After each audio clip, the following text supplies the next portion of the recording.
Welcome into the Locker Room Report. She's Morgan Jackson. I'm Aaron Mukes. Morgan, thanks for joining me in the studio. You're welcome. It's always fun. I know you get more studio. Well, it looks like I'm not here. It's actually on your name. Oh, can we take that lower third down? I don't know what happened with that. You get in studio more during baseball and basketball. Yeah. Because you're not out running the streets of South Georgia. I'm running those streets of South Georgia. Big night tonight. That was the region matchup in baseball we're going to get to. You are out in soccer. Wait, hold on. I have to say this. This change up with this region has been good, I feel like, in every sport. Girls basketball, boys basketball. Then you think about football, now baseball. This is a good region shakeup. Yeah, and don't they change again? It's going to change again next year. It changes again next year. But tonight, we are starting with Fitzgerald and Thomasville. A region clash, the rubber match. Game 3, Brandon Reeder back in the dugout after a couple of game absence. Bulldogs looking to take the series on the road. Bottom 1, 2 on for Brady Brown. Into left field, Wilson Davis comes around to score, and the Canes jump on the board first. Still 1-0 in the third. Davis doing damage with his bat now. RBI double to the left center. This was his 6th hit of the series. It's 2-0 Fitzgerald. Good day at the plate for Brady. Going the other way, his second RBI of the game gives Fitzgerald a 3-run lead.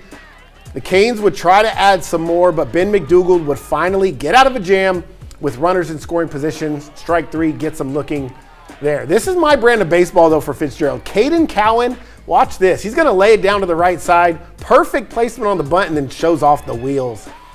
Beats him to the bag. He goes for two for 3 in this one. And then it's Davis, another productive AB. And you don't see this every day. How about a sac fly, but to the second baseman? And again, Cowan showing off the speed. Davis goes 7 for 9 in the series with 5 RBIs. 6-0 lead, and then the icing on the cake. Gabe Grubbs sends this one high into the Ben Hill night sky. 2-run jack. Fitzgerald snaps the 3-game skid, takes both games of the doubleheader, and remain unbeaten at the new ballpark. We had to lock it in offensively. We didn't have the best game, first game. We had to come out here with a better execute and just stay low and hard and just play for each other. The message was don't panic. The only reason we should panic is if we show up without energy this series, because this is another good opponent. I mean, you saw they come out, they throw strikes, they play good defense and put some barrels on the ball. We just had a really good last couple days of throwing pitches in the bullpen, playing defense, and just being who we are. And then we didn't panic. We came with energy, and the game turned out just like we thought it would with the energy we played with. Big win for Fitzgerald. Let's take a look at some scores from around the area, Morgan. You were over in Cordele.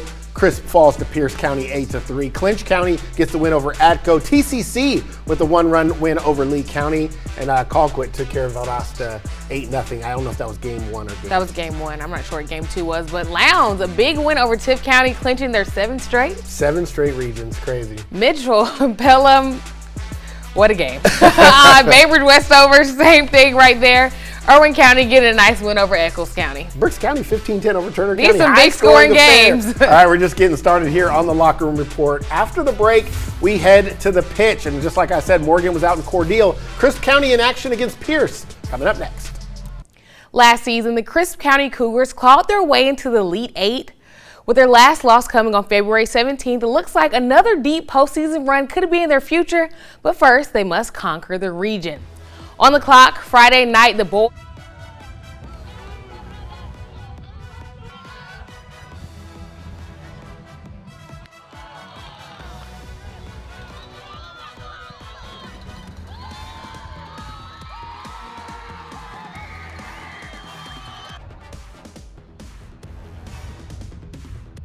The goalie, John Bedore, gets a little banged up, and I got to give a shout out to my girl, Nadriana.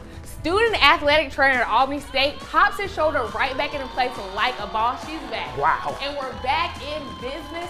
A little subtle foreshadowing, they're going to need him later. Overtime now, corner kick to header, perfection. Jared Kendrick with his 2nd goal of the year. Bears respond, and to PKs we go. Both teams scoring their first 3. Pierce County goes on to go 5 for 5 in penalty kicks, taking the overtime win. Well, tonight we didn't live up to the standard, but we've typically played really solid defense, and we've been a really solid team, not giving up the easy goals, not making mistakes. And tonight we made a couple mistakes, and it just cost us the game. So hopefully, getting ready for state playoffs, we'll get the standard back right. Taking a look at some more boys soccer scores from around the area. A tough night for South Georgia squads. Dooley taking the loss to Georgia Military College. Richmond Hill getting the win over Colquitt, and also Citizen Christian Academy taking the L tonight.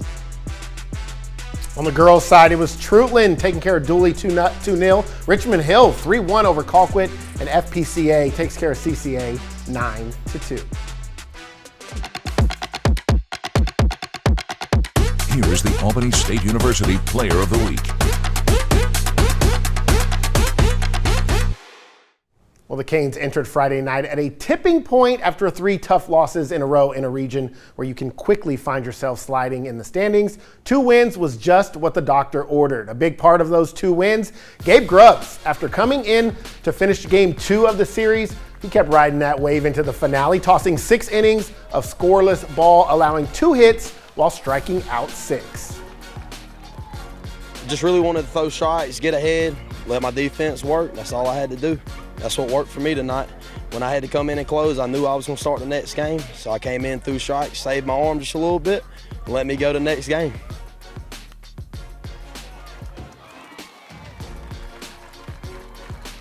The standout also did it with the bat, 548 with 5 RBIs and 2 runs scored in the doubleheader, including a 2-run bomb in the bottom of the 6th in the final game of the series. As soon as I hit it, I looked up, and it was going towards the lights, and I knew it was going. Continue to hit, continue to throw shots, and continue to help my team win baseball games. That's all I really want to do. As long as we win, that's all that matters to me. Congratulations to Grubbs. He had a big-time performance out there. Coming up after the break, we are going to go to our top plays. Find out which plays takes the top spot this week. Stay with us. Welcome back into the Locker Room Report, Morgan. A mixture today of soccer and baseball for this week, really, of top plays and a milestone reached. Yeah, let's just start with play number 5. Speaking of that milestone, Allie Hemmings out of Sherwood Christian Academy, she scores her 100th goal. I'm so happy for her. Yeah. Yeah, she's such a great kid. And that was a nice shot there. She had her back turned to the goal, so that was nice. 100 goals is a lot. Let's go to play number 4 now. From Cordele tonight at Raleigh Doggo, game-tying goal right there. Nice header. Ooh. Oh, I like that. Just the perfect place, perfect time right there. You know, I got to get my slow-mo in one more time. Was that off the crossbar, too? No, I think the goalie kicked it, I think. Okay. Yeah. All right. Let's get to it. Did hit off the crossbar. Oh, I actually didn't see that. Play 3, Caden Cowan. I said it earlier, my brand of baseball. Laying down the bunt and using the speed. It's my brand of baseball because when I played, that's all I could do. I was just fast. I couldn't hit. Okay. Bunt lay down. He gets the first, eventually comes around to score. Let's get to play 2. Same game. Watch this. A liner right back up the middle is going to hit off the foot of McDougal, and Eason is there to toss him out at first. Pretty lucky, but kick saving a beauty there by Ben McDougal. And our top play, this one goes back to earlier this week, big region matchup, and how about Braylon Samuel for the win? Stopping the PKs, and he stopped 3 of them out of 4. He only allowed 1 to get in on PKs. Wow. He is special. All right, we had a big game tonight, opening day, so we have a treat for you. Our Mackenzie Blaze was out at Atlanta when the Braves got their win, opening win of the season. Take a listen.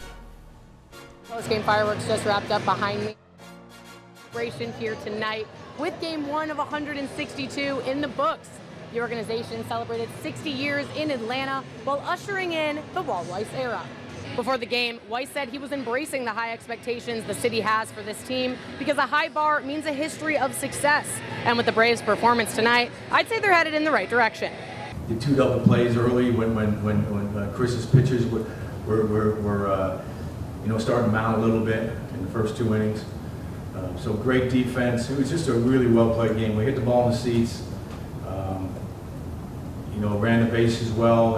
Riley scoring. The 6th run. Made some good reads on some balls on the bases. So it was just a really good game.